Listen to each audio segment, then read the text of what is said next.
Özbekistan, Türkmenistan, Azerbaycan bunlar Türk değil mi? 3 ay bile gelip oturmalarına tahammül edemiyorsunuz. Bu ne perhiz, bu ne lahana turşusu? Arap Lübnanlılara Türkmenim adı altında vatandaşlık vereceksiniz. Öyle mi? Türk haricinde herkese vatandaşlık veriyorsunuz.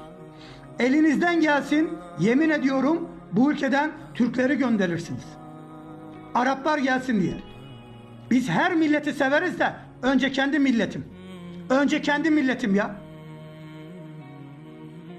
Bu son çıkan yabancılar kanununun değişmesi lazım.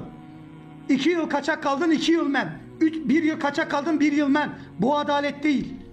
Ya ülkeye hiç sokmayacaksın ya da ona göre Türkiye Cumhuriyeti devletlerinin vatandaşına ayrıcalık tanıyacaksın.